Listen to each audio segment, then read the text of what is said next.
والله لولا الحياة لأذكر لك أشياء هو يسويها معك بالتلفون. آه، صدق. أنا رأيت يا شيخ إنه هذا أمس قبل أمس الظهر وحلمته.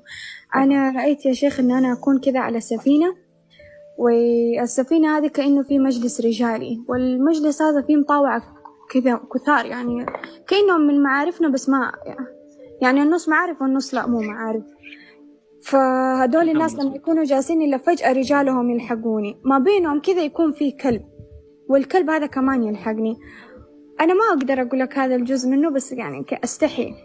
فالكلب هذا لما يكون موجود كذا يجيني، يعني أنت كيف أشرح لك، يعني يجيني شو اللي يعني يجيك؟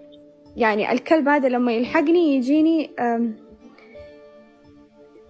يعني بيقرب مني، يعني عرفت يعني يجامعني. طيب. أيوه. فمن بعد ما هذا الكلب يعني خلاص يخلص شغله، أنا أقوم أطالع فيه زي كذا. أنا رجلي تكون مربوطة بش اسمه، بسلسلة، رجلي تكون مربوطة، عشان كذا أنا أخلي الكلب ده. فجأة الغرفة هذه تتحول كأنه بيت أبويا. أنا أشوف إن أخوي يكون جايب فستان أبيض مع كعب، الكعب هذا يكون كذا مفتفت، يعني كذا مقطوع. أنا طالع زي كذا في الكعب عشان خاطر أخوي، أقول إن قلبه لا ينكسر ألبس الكعب هذا، الفستان والكعب هذا حق عروسي يكون. فأنا لما ألبس الكعب هذا، الكعب هذا يكون مفتفت، أطالع فيه زي كذا أقول مفتفت ده. أبوي يقوم يقول إلا هذا يصير يمديكي تلبسينه، يقوم ياخذ إبر كذا كبيرة كبيرة، يخيط الجزمة برجولي أنا كذا، يدخلها مرة أتوجع أنا، رجولي تصير دم كذا، يخيطها الجزمة برجلي أنا طافية، أقول له أتوجع، هو يقول إلا أمشي عليها تتعودي.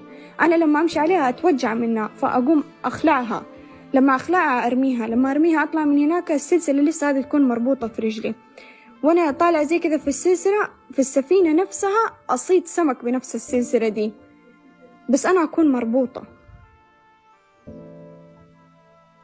وبس. يا عزبان متزوجة؟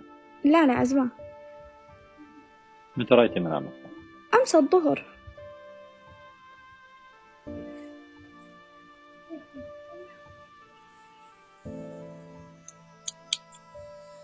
في أحد متقدم لك للزواج؟ لا ما أدري. أجل في. من يدري. لا يعني في، بس ما أدري، يعني أنت عارف إنه أنا أمي وأبوي منفصلين، ما أدري.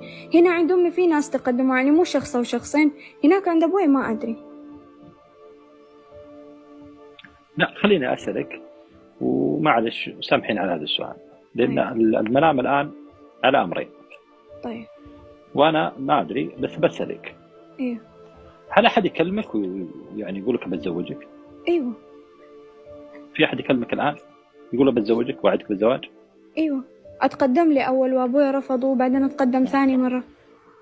هذا كذاب، الله كيف؟ يحفظك. كيف يعني؟ ما ودي أنا أقول عبارة، يعني أنا أحس إنك مصدمة. شفت الكلب اللي في المنام؟ أيوه. هو الشخص هذا. لا الكلب يقولوا هذا فلان من المعارف اللي أنا أعرفهم. طيب اسمعي، وخليك تسمعي وتركيز من المعارف حقينك كلهم، وأنت جايتني هنا أفسر لك صح؟ أيوه. خلاص شوف يا أخوك، أسأل الله عز وجل أول شيء أن يحفظك، أيوه. وأحس من كلامك أنك صادقة.